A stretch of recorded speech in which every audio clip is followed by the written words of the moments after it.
Bienvenue dans cette série exceptionnelle d'entretiens avec le professeur Swat Yildirim. Dans ces vidéos, il nous livre des souvenirs précieux et inédits de sa rencontre et de sa proximité avec Fethullah Gülen Hocefendi. À travers ces témoignages, découvrez des moments uniques qui éclairent l'histoire spirituelle et humaine d'une figure marquante du monde islamique contemporain. Au nom d'Allah, le clément, le miséricordieux. Comment avez-vous rencontré Hocefendi à Edirne? En octobre 1964, j'ai été muté au muftiyat d'Edirne. À ce moment-là, j'avais 22 ans. J'étais le premier mufti de province diplômé de la faculté de théologie en Turquie. Quand j'ai quitté la Turquie en 2015, je suis d'abord allé au Maroc. Là, il y a un professeur très chevronné, le doyen Shahid Erboucheiri. Il y dirige le centre de recherche scientifique. Un chercheur qui a réalisé des travaux très utiles. Il dirige réellement l'un des plus grands centres scientifiques du monde islamique.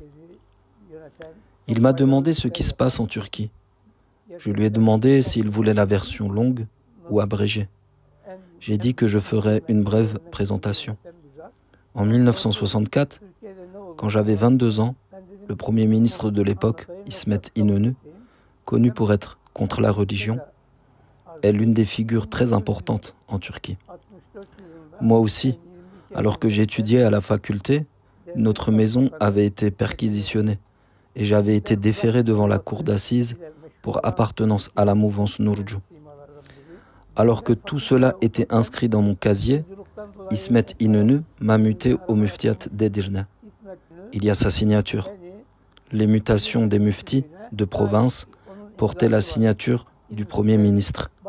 Voyez-vous, malgré qu'une personne ainsi connue m'ait nommé mufti sciemment, en 2015, j'ai dû m'exiler de Turquie pour fuir l'oppression d'une administration islamiste. Je lui ai demandé si c'était assez clair. Il m'a répondu « D'accord, c'est compris ». Quand j'étais adjoint du mufti de Diyarbakır et que ma mutation vers Edirne fut prononcée, cela a été entendu par mon entourage.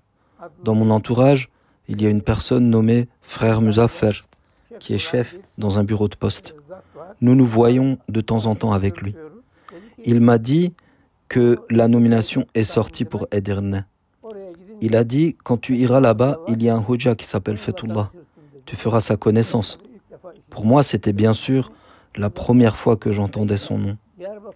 Muzaffer Bey, aussi à Diyarbakır, à cette époque, était parmi les personnes liées au Risale-i Nur. Il est connu comme l'une des 3-4 personnes qui y sont très intéressées. Regardez, lui-même, alors qu'il y avait un gouvernement démocrate à l'époque, en 1956-57, ils avaient en quelque sorte éloigné de Diyarbakır vers Edirne pour couper son intérêt pour le Risale-i Nur. Mais après être resté là-bas 2-3 ans, il s'est débrouillé pour revenir à Diyarbakır. Quand j'étais là-bas, il était encore chef au bureau de poste.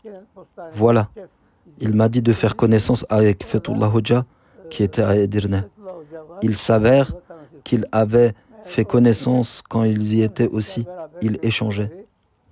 Ainsi, j'avais reçu une telle référence avant même d'y aller. Une fois sur place, les premiers jours, j'ai cherché notre Hoja. En nous rencontrant, j'ai compris que lui aussi avait entendu dire que j'allais venir. Finalement, les liens entre les choses sont importants. Il est important de créer des liens entre les gens. Et parmi les étudiants de Risale-i Nur aussi, d'une certaine manière, cette relation se faisait plus ou moins. Quand ma nomination fut apprise là-bas, parce qu'ils attendent ces nominations, c'est-à-dire lorsqu'on l'on entend dire que quelqu'un viendra comme supérieur au personnel d'un service, on se demande qui viendra, quelle est la particularité de celui qui viendra, quelles sont ses qualifications. Ils essayent de se renseigner. Comme il y a aussi une liaison parmi les étudiants de Risale-i Nur, alors il est évident que, jusqu'à l'oreille de notre Hoja aussi, est parvenue une rumeur qu'un tel mufti viendrait ici. Et c'est ainsi, dès la toute première rencontre, nous nous sommes soudés, à tel point que, à ce moment-là, j'étais descendu à l'hôtel Il a dit « Si je vous hébergeais, si nous restions ensemble ». Mais l'endroit où il logeait était une très vieille maison d'Edirne. C'était manifestement un endroit constitué d'une chambre et aussi d'une petite dépendance. Je l'ai remercié et je l'ai rejoint, mais nous